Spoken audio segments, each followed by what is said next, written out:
From Entertainment News Portal, Arvin Cabachete. First time namin nakasama for the Philippines. Oh yeah! Magandang hapon po sa inyong lahat and welcome to the meet and greet. And who are you? My name is Mars Franz. Ang Mars ng Bayan. So, welcome to the meet and greet of Taguig representative in Miss Philippines Earth 2023, Cea De Jesus. May pa-music. May pa-music, ma'am. May mga background music pa. Hi! Ay, teka muna. Sandali. Ano ba yun? Aishi fashion ba yan? Ano pang binibili yung kanyang shoes? Cea here. Cea. Yes. Cea, mukay ka rito.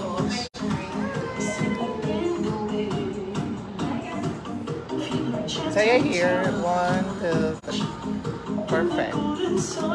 Cea here.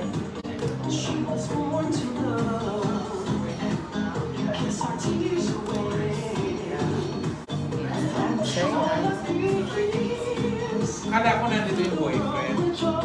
Ay, naku! Kasi naman eh, may forewarning sa akin. Sabi niya naman, interview niya.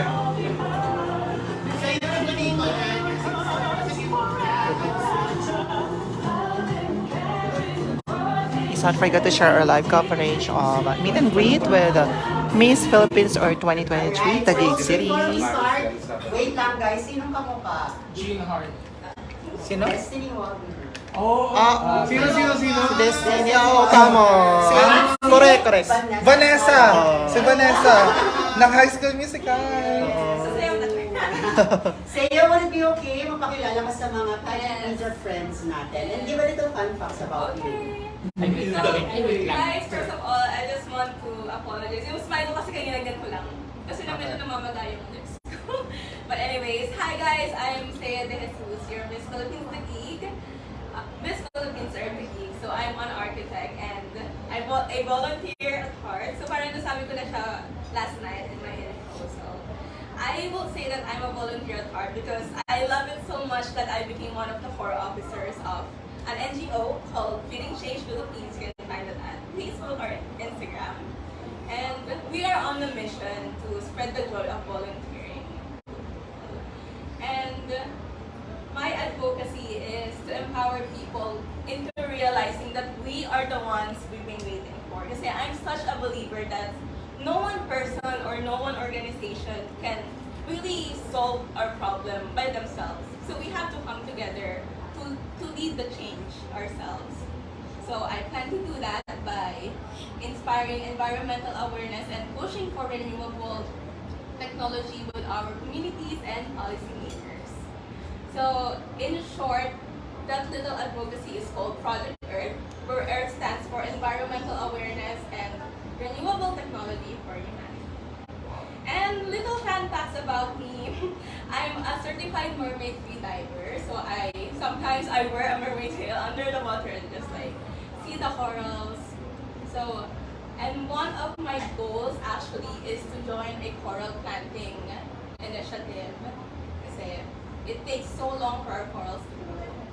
And I'm a very outdoorsy person, so I like obstacle course racing and wall climbing. So some people might say it's a little extreme, but for me, it just gives me that adrenaline to like keep going. Thank you. It's so nice to meet everyone. Cea, pwede ka na maupo. Ayun.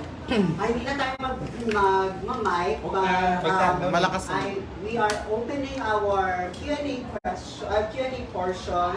First up is Tito Norman King. Ako talaga yun! Talaga, hindi ko na mag-process ako sa mind ko na. Hindi, Cea, when you finally decided to take this plunge into pageantry, what were your main considerations? Siyempre, hindi biro ang pumasok sa national pageantry. Consider ngayon, ang dami sabay-sabay. what considerations did you have in mind when you finally decided na, okay, I'll sign up for Miss Philippines? First of all, Tito, I love that you use the word plunge because that's really what I did. I did plunge into it.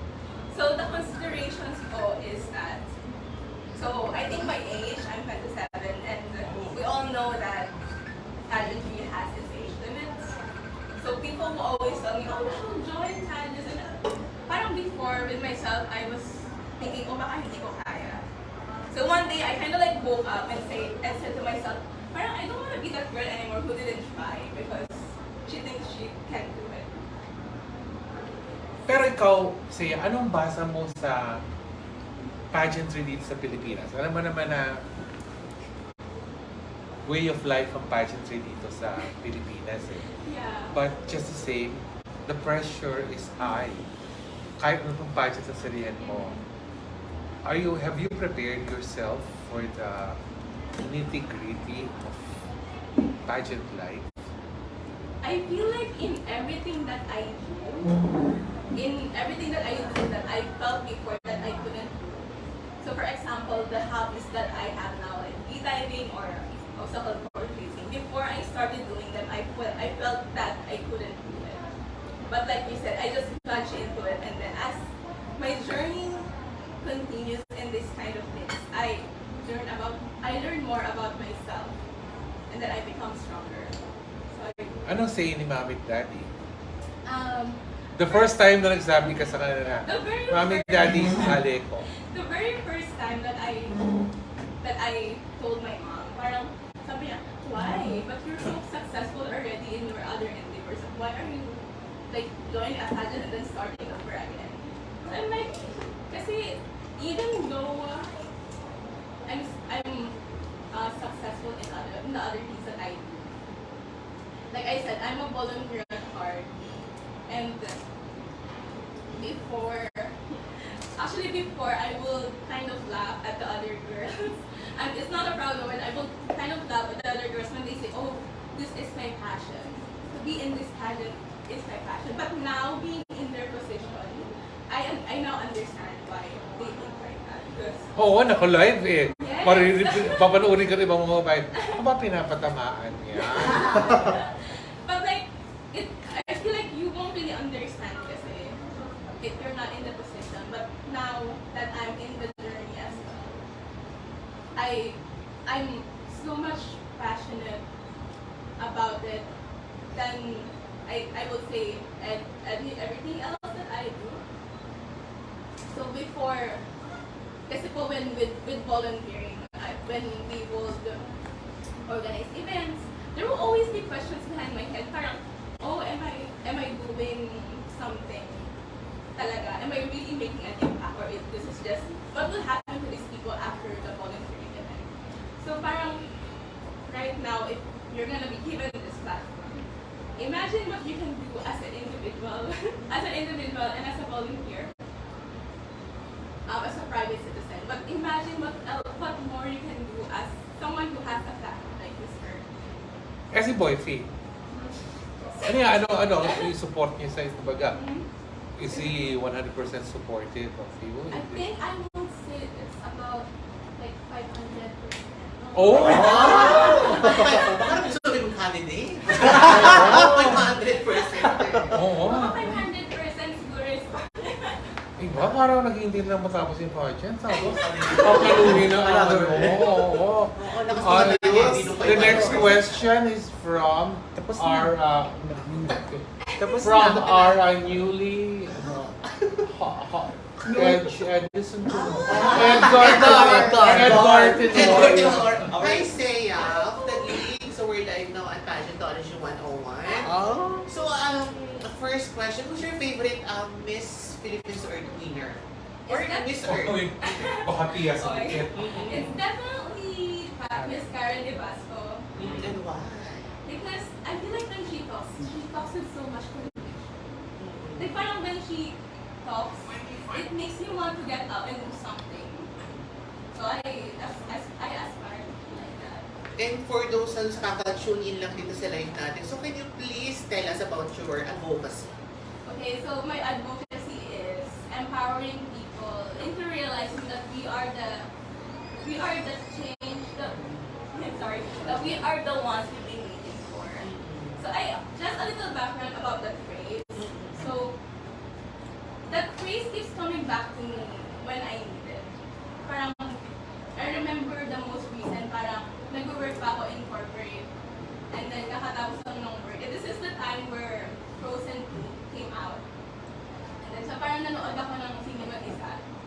And then, sorry if it's out of topic. And then Elsa's mom was singing so this is the adventure of Elsa, parang trying to find herself again.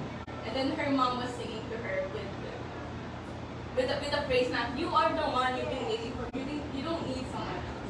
So that's what I want for everyone. In terms of their ambitions, in terms of protecting the earth. So yeah, we are the ones we've been waiting for because no one person or no one organization will fully be able to solve our problems now with the earth. And I plan to do this with driving environmental awareness to our communities and pushing for renewable technology with our policymakers. Because with change for the earth, we can really focus on just communities and just policymakers. We have to have them hand in hand. Kasi it doesn't go just one way. That's why. So again, in short, the advocacy is called Project Earth. So Earth stands for environmental awareness and renewable technology for humanity. It's an act. Last question. Is this your first time to join national pageant or any pageant? A lot of people don't know, but I actually did try joining Binibini last year, but I didn't make it to the top 40 because it's so funny since I don't have any exposure in the pageant world. I don't know anyone in the pageant world, and no one in the family ever joined a pageant. So I kind of just like went in there and submitted my application, and then the other girls will ask me, oh, what's your camp? Who's your trainer? Who's your handler? I'm like, ay, kailangan pala ng camp. Pero you have come back ngayon? Now, yes.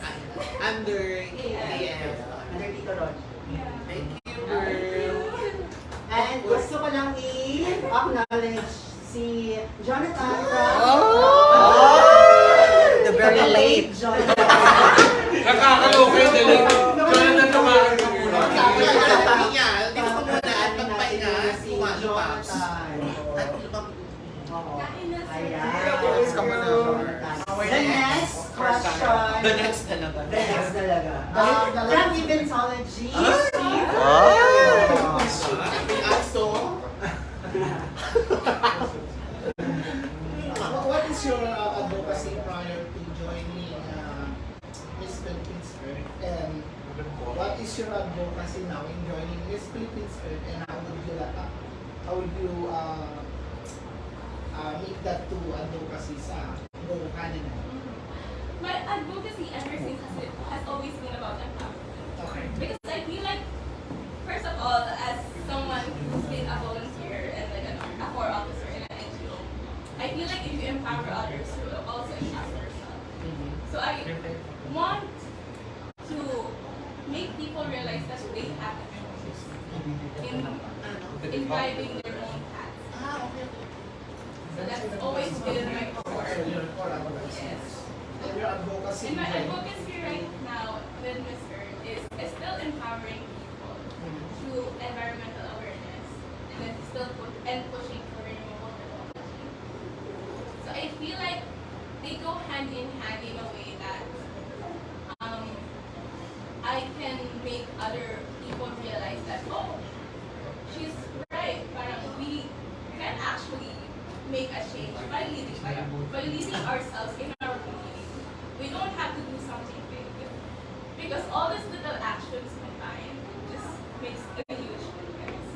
Okay. My second and last question is, have you tried to talk with the leaders of Taguig City, and what is that one thing that you would want to suggest to them in regards to the environmental protection in your city? Actually, yes, I just talked to Mayor Lani Cayetano. So I love it that Mayor Lani is very open to suggestions because I'm one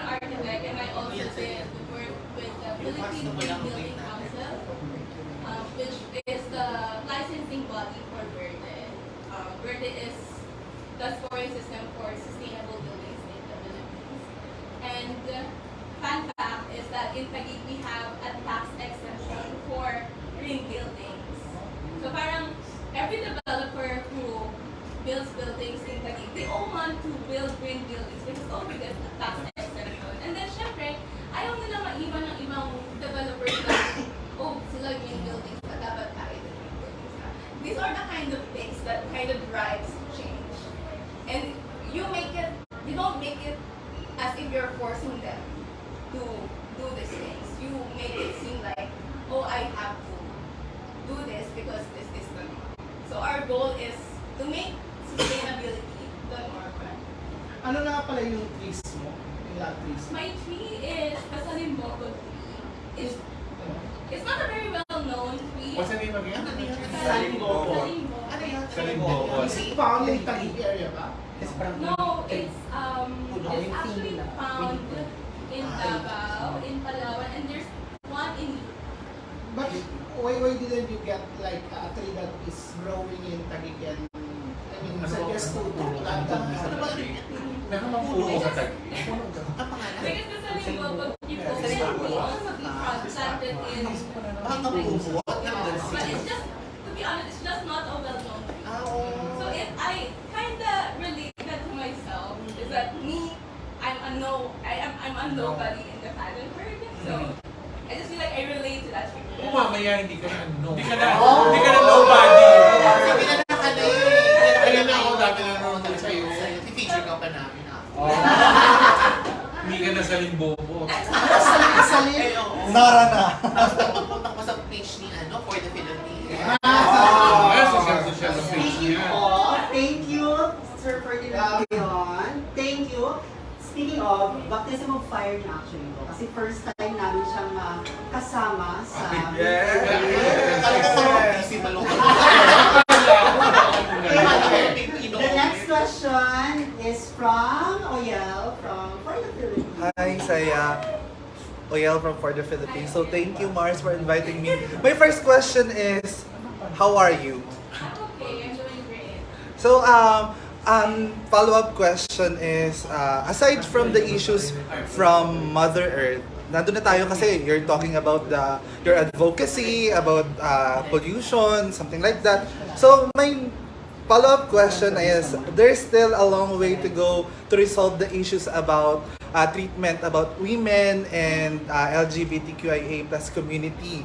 So what do you think is needed to truly resolve these issues?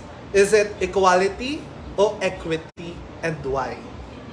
I feel like definitely there's a long way to go, but I also believe that environmental problems are connected to all our societal problems as a whole. So I feel like if you've ever heard of environmental justice, I feel like to actually go to the root of environmental problems, it will slowly but surely solve this environmental justice issues, and then in turn kind of have a ripple effect in all the issues about women equality and water shortages. Everything is connected. So we really have to work to slowly solve the problem. So, next question. So, sinabi mo nga, kailangan ma-resolve din about the problem and issues about Earth. So, follow-up question is na connected din sa humans and then sa Mother Earth is, what can you say about jeepney phase out? What? I think jeepney phase out is definitely the way to go. But we all know that the only way to progress as a society is to move forward with technological advancement. But it shouldn't come at the cost of the people. So I feel like we should do it slowly, with careful consideration of all parties involved. So right now I feel like there supposed to be more considerations, and we shouldn't say, oh, we're gonna go for jeepney phase out because this is what's where we're headed. We can still be headed there, but we can do it more Oo, pinapanood ka ng piston ngayon. Kasi ano, dami pa namang baget sa room. Kawawa sila. Pinapanood tayo bigla sa pamasukan sa kayo. So ano, fourth and last question. And if you would given a chance to allocate national budget, so saan mo siya i-allocate and why? I will definitely allocate it to a more dignified housing for the people. So when I say dignified housing, I don't want people to think that having a safe place to live or something to call home is expensive, because it's really not. When I say this, I'm gonna go back to something I mentioned last night, is that even before all the trend about sustainable buildings are with us, we already had a sustainable building that is fully Filipino, which is the Bahay Kutur. Because it's perfect for the tropical country, and it's made out of local materials, which is perfect. So I feel like if we can get inspiration from that, we can provide dignified housing for everyone. And it's important because if you have a home that you can feel safe on, which is also one of the basic needs of a person, right? I feel like some aspects of your life will be easier as well. Ayan, that's it. Thank you. Best question for the Philippines. Parang ako eh. Ay, perfect. Next question is from For the Philippines, going tayo sa the Philippine Pageant. Hi, Cea. Nice to meet you. I overheard a while ago you mentioned that your real reason in plunging into pageantry is really to further your volunteerism in your cause for the environment. Kasi sabi mo kanina, after you do volunteer works, after you do this projects for causes, you were thinking, what will happen to the people afterwards? Parang gano'n. So you want it to be more impactful. So how do you see a one single beauty queen like you can do that kind of impact? Of course, I'm not the only one who's gonna do it. So I feel like if I'm going to represent Miss Earth as an organization, it will also give me the power and the confidence to reach out to organizations and policymakers to help me through this cause. And then with the help of everyone, we can make bigger impact. So it really takes a village to just make lasting change. So why the platform of pageantry then? I feel like it gives you the confidence and the platform. And for me personally, the journey hasn't been that far yet, but it gave me so much already. So for example, one example would be the belief that my voice can be amplified to shed light on the things that aren't really talked about. And you have mentioned this organization or this movement, which is the acronym is EARTH. Can you repeat the definition of that acronym before for my next question? Okay, so Project EARTH stands for Environmental Awareness and Renewable Technology for Humanity. You have this is a specific project or organization that you have been involved before, or this is the project that you are pursuing as a Miss Philippines candidate? This is the project I'm pursuing as a candidate. But the organization that I'm part of is called Feeding Change. First, who thought of this acronym or this project? It was actually me thinking about it for like a week. For like a full week, because I was thinking, how do I marry my love for empowering people and then my background as an architect? So, and then I also, with my advocacy, I wanted to not just focus on the communities, I want to focus on communities and policy makers. So that's. So what is the goal, the mission and vision of this EARTH project that you are pursuing? The mission of it is to, of course, empower people into believing that they can make a difference, and then also bringing in the help of policymakers to make this possible.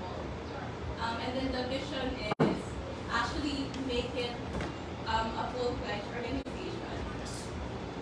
And one of the words there is technology. Yes. So how would you marry that into the platform of Miss Philippines Earth? I feel like technology is something we can't really subtract from where we are now as a society because there are so many technological advancements that's going into our life right now.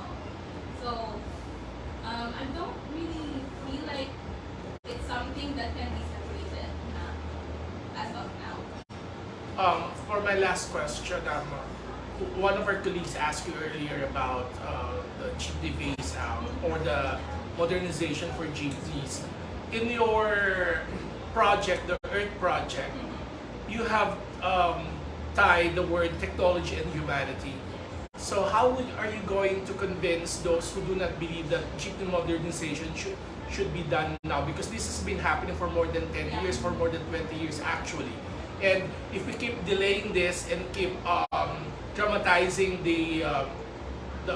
or romanticizing poverty, how are we going to use your ideas of marrying technology and humanity together for this jeepney modernization project? Well, first of all, a question that pops into my head when I heard that question from you is that, are we really romanticizing poverty? Because for me, it's a real thing. And I feel like, yes, we can, again, like I said, yes, I believe that that is the way towards the future. Modernizing our transportation system, but again, we have to carefully consider it. And we can't just tell people, oh, you can't just plant a seed one day and then expect fruit the next day. That's how I would say it. You have to plant a seed and then plant fruit. Okay, thank you. Thank you. Iba intelligence round. No, intelligence round na. The next question is, yung kasamahan namin na one-sided yung tinatawag. From Pageant Trends, Sir Jay Barbo. Hello, Mars. Thank you so much, Mars. Hi, Cea. Hi, Cea. This is Jay from Pageant Trend. So, as you mentioned a while ago that you are a first timer in this pageantry. So, as a first timer, what are the hardest thing of joining the pageants like Miss Philippines? I feel like for me the hardest thing that I face is myself.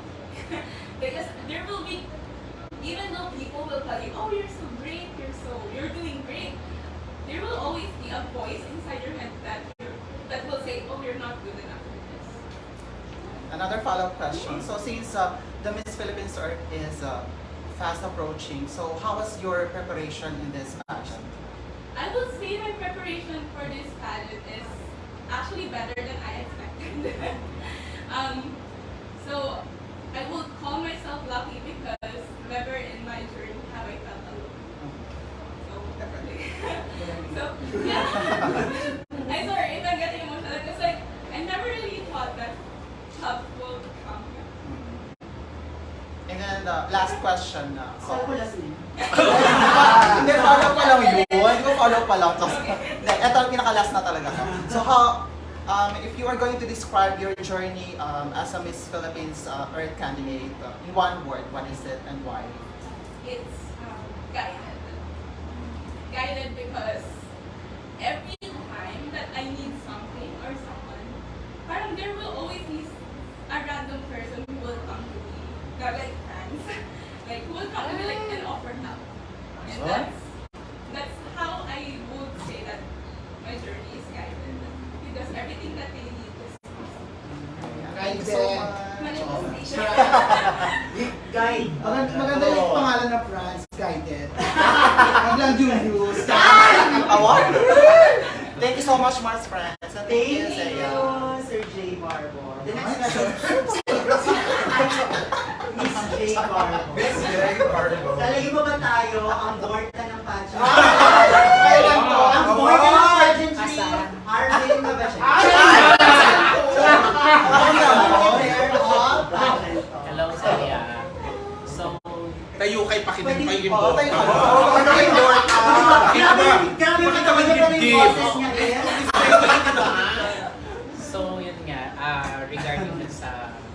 sa pag-join mo since first time mo mag-join sa beauty pageant.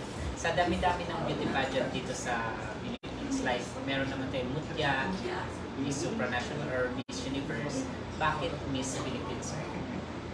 Like I said earlier, I did try for Milkyway last year. But then, when they will ask me about my advocacy, I feel like it didn't feel right. And then, but alam mo yung when you were coming out of the Milkyway auditions, there's gonna be media out there. And then the media will tell you, oh, you look like you should join this urge. Wala tayo. So parang, it kind of pondered in my mind, why would they say that? But of course, I didn't join Miss Earth because people told me. So as I was researching the Miss Earth organization, I feel like, and I was researching about the winners, so I feel like it hit home for me. Parang, oh, what they stand for is also what I stand for. So, follow-up question. Kwento mo naman sa amin yung journey mo since day 1 hanggang ngayon. Ay, yung haba no. Oh my God. From day 1 daw. Ilang months na yun?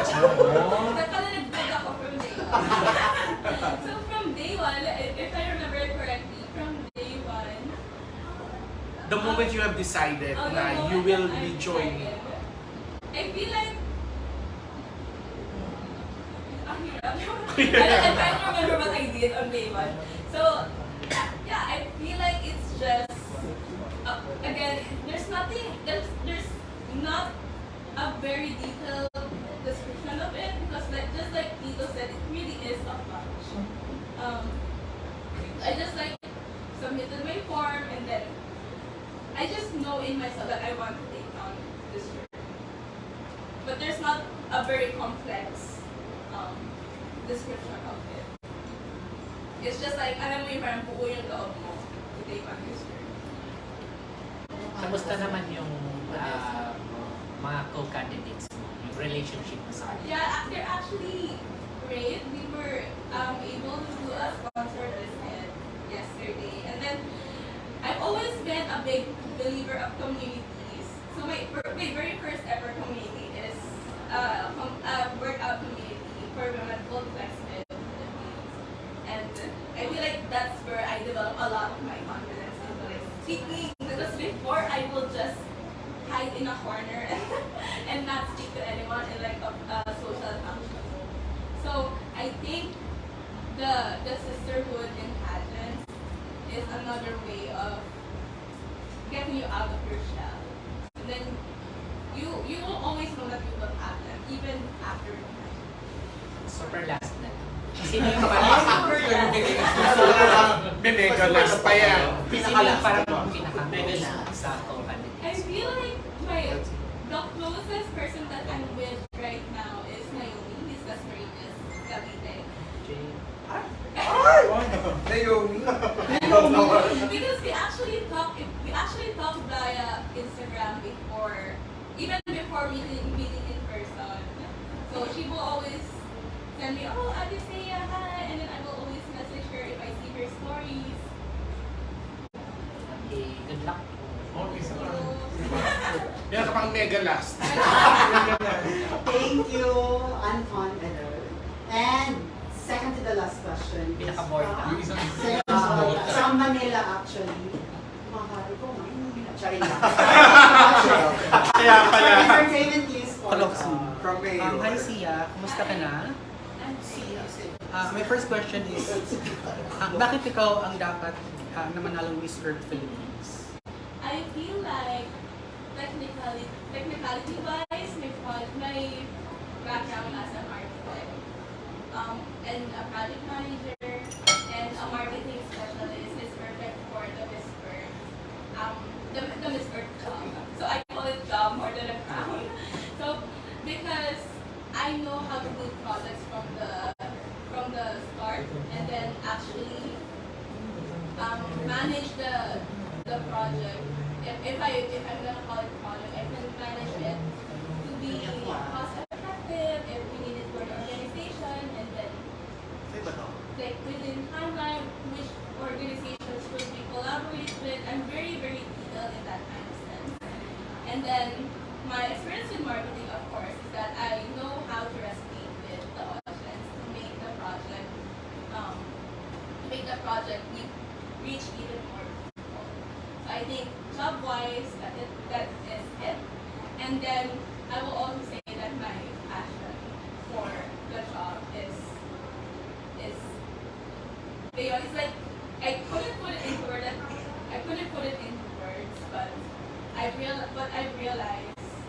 with my work of dedication is that I feel so beautiful when I'm in service or if I'm serving others. So I feel like that passion together with my technical background is for me, it's the perfect things for me in spirit.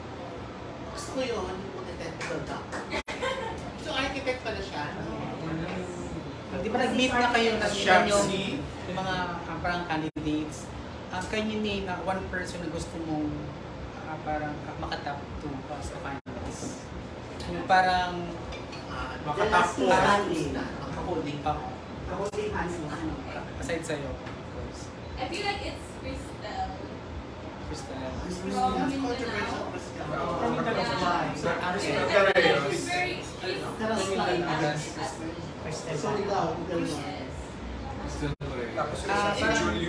You mentioned parang earlier na parang first time yung mga sumali. So, meron bang nagbago sa'yo before ng pageant tapos ngayon na Miss Philippines or candidate?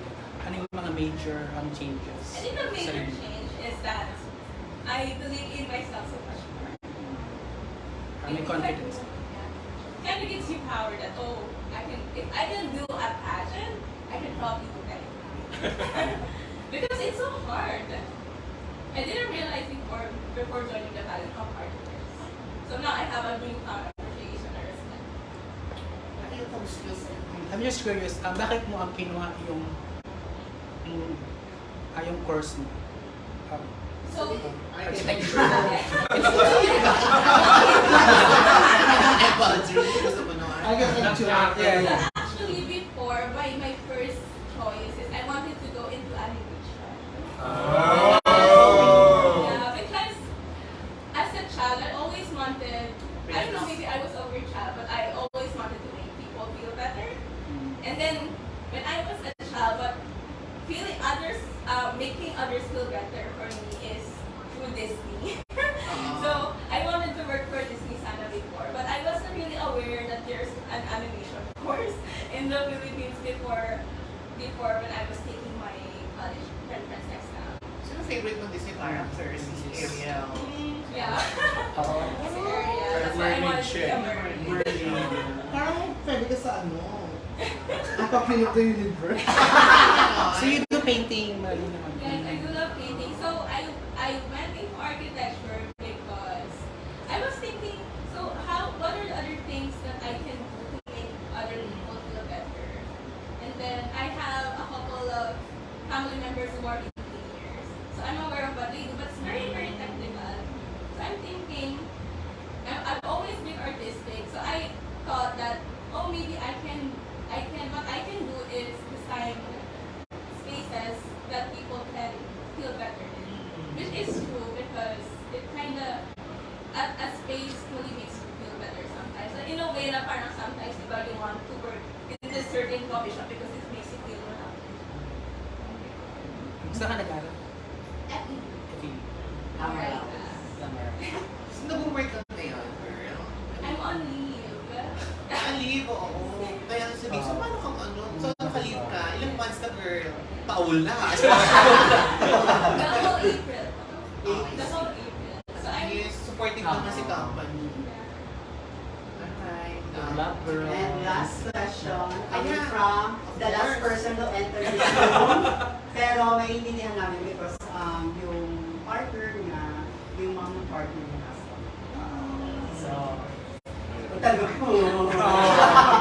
Pero confidence kay Christian. Pero the last question is from Jonathan Santos from the Bronx. Hi, Cea. So, siguro to close the session, should you win Miss Philippines Earth, will you use the position or the title to change the environment? Should you win Should you win Miss Philippines Earth, how will you use the power or the title to change or to influence how people protect Mother Earth? So first of all, I feel like to encourage people to protect Mother Earth. You can't just say, oh, we should protect Mother Earth, we should do this, these are the things, these are the policies in place for us to do this. I feel like, first of all, you have to make it fun. You have to make it interactive for people. So maybe one of the things right now that's coming in my mind is that maybe I will work with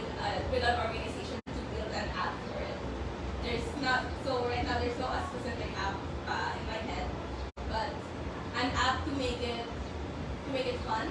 So if you heard of Pokemon Go, something like that, diba? It'll be so fun to save the environment with a game, diba?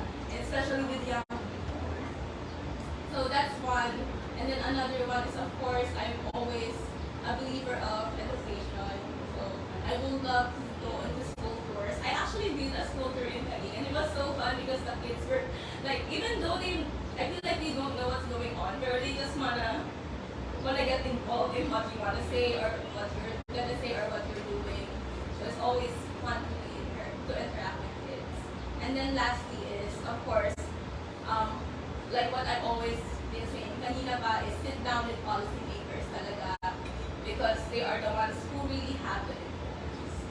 Thank you so much. Thank you, Pageant Media friends. But before we end our mini meet and greet, gusto ko lang hingan ng advice or ng message, both of your parents. Tita, what is your message to your daughter? Wag na. Ikaw sabihin ni Tita kayo mo yun. Message, I'm always behind you. Actually, dapat babalik niya ako sa work last March. But then I decided to stay. So, kung ano work ma? Abroad na kayo dun. Yes, abroad. I need to stick with my family first. Kaya, go Taguig. Yes, Labar. Tama naman. Siyempre also si Tito din. What is your message? Para mag-post na rin kayo sa good para Enjoy mo lang kahit anong ginagawa mo. Enjoy mo lang. Enjoy lang. Enjoy. Of course, Ang boyfriend. Si Oy, boyfriend. message pala ako. Message. Negros din. Negros yan. Anong ginawa mo? Ay, aba. Award? Oh. message. I support you in everything that you do, and I'm very proud that you chose to take this one. So, yun lang.